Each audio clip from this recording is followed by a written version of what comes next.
அடுத்து பாருங்க, பெண்ணடிமையை பற்றி பேசுகின்றார்கள். இஸ்லாம் பெண்கள் அடிமைப்படுத்துது, இதெல்லாம் சரியில்லை. நபிகள் நாயகம் ஸல்லல்லாஹு அலைஹி வஸல்லம் அவர்கள் 6 வயதுல ஒரு பெண்ணை கல்யாணம் முடிச்சிருக்காங்க, இது சரியா என்று சொல்லி அவர்கள் என்ன நிலைப்பாட்டில் இருக்கின்றோம் என்பதை மறந்துவிட்டு கேள்வி கேட்டுக் கொண்டிருக்கின்றார்கள்.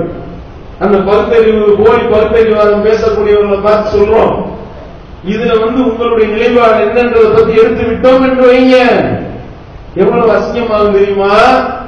நபிகள் நாயகம் ஸல்லல்லாஹு அலைஹி வஸல்லம் அவர்கள் 6 வயதுல திருமணம் முடித்தார்கள் என்றால் 9 வயதுல ஆயிஷா ரலியல்லாஹு அவர்கள் பூ பெய்தவுடன் அவர்களிடத்தில் உடலுறவு கொண்டார்கள்.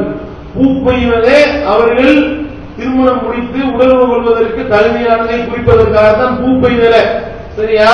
அப்ப சிறுமியோடு அவர்கள் உடலுறவு கொள்ளவில்லை. முதல்ல இதை நீங்கள் விளங்கிக் கொள்ளுங்க. இரண்டாவது, அந்த காலத்தில் சிறுமியை திருமணம் முடிப்பது, அந்த பாலியல் பருவ திருமணம் என்பது அனைவரும் ஒப்புக்கொண்ட ஒரு விஷயமாக இருந்தது. நபிகள் நாயகம் ஸல்லல்லாஹு அலைஹி வஸல்லம் அவர்கள் மேல எவ்வளவோ அவர்கள் சொன்ன அந்த யூதர்களாக இருந்தாலும் சரி, கிறிஸ்தவர்களாக இருந்தாலும் சரி, மக்கத்து காபிர்களாக இருந்தாலும் சரி, இந்த விஷயத்தை விமர்சனம் பண்ணல. ஏன்? அந்த சமுதாயம் ஒப்புக்கொண்ட ஒரு விஷயமாக இருந்தது. அதனால யாரும் கை நீட்டி குத்தம் சொல்ல முடியல. அப்படி அது ஒரு தவறாக கருதப்படவில்லை. எதுவுமே அந்த சட்டம் வந்த பிறகுதான் அது தவறாக கருதப்படுமே ஒழிய, சட்டம் வர்றதுக்கு முன்னாடி யாரும் அது தவறுன்னு சொல்ல மாட்டோம். அந்த அடிப்படை 500 ரூபாய் நோட்டு இப்ப வச்சிருக்கிறோம் வைங்களேன், இப்ப பழைய நோட்டை வச்சிருந்தா தூக்கி உள்ள ஓட்டுவோம்.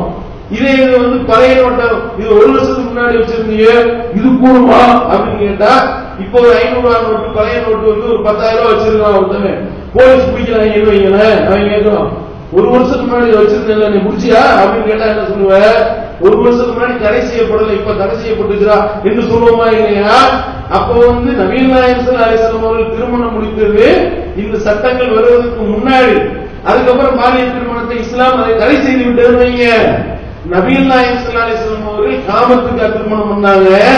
காமத்துக்காகத்தான் திருமணம் செய்வதாக இருந்தால் 6 வயதுல கல்யாணம் பண்ணி 9 வயசுல திருமணம் பூ பெய்தவுடன் உடலுறவு கொண்டார்கள் என்றால் 3 வருஷம் ஒருத்தர் வெயிட் பண்ணுவாரா? தன்னுடைய காமத்தை தீர்த்துக் கொள்வதற்கு 3 வருஷம் வெயிட் பண்ணி அதுக்கப்புறம் எப்படி ஒருவர் தன்னுடைய காமத்தை தீர்த்துக் கொள்ளக்கூடியவராக இருப்பாரு? நபிகள் நாயகம் ஸல்லல்லாஹு அலைஹி வஸல்லம் அவருடைய மற்ற மனைவிமார்களை பாருங்க, எல்லாம் வயது முதிர்ந்தவர்கள், கைம்பெண்கள், கணவனை இழந்தவர்கள். அப்படிப்பட்டவர்களுக்கு வாழ்வளிக்கக்கூடிய விதத்திலையும் நபிகள் நாயகம் ஸல்லல்லாஹு அலைஹி வஸல்லம் அவர்கள் திருமணம் முடித்தார்களே, இதுல என்ன ஒழுக்கக்கேட்டை நீங்கள் கண்டீர்கள்? விபச்சாரம் செய்தார்களா? அந்நிய பெண்களை அநியாயமா தொட்டாங்களா? அவருடைய வாழ்க்கையில விளையாடினார்களா? அவங்க குழந்தையை உழுந்து விட்டு ரோட்ல விட்டார்களா? கிடையாது.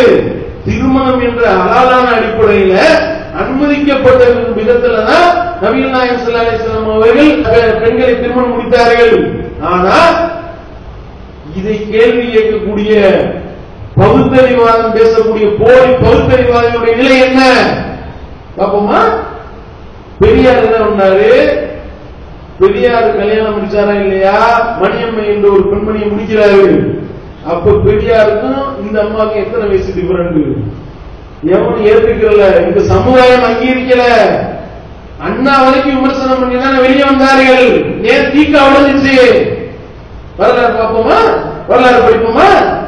அப்ப பெரியார் இந்த மாதிரி கல்யாணம் பண்ணதை விமர்சனம் பண்ணி அவர்களுடைய அந்த தோழர்களே அதிலிருந்து அந்த இயக்கத்திலிருந்து வெளியேறினார்களே, அப்படிப்பட்டவர் இந்த கேள்வி கேட்கலாமா?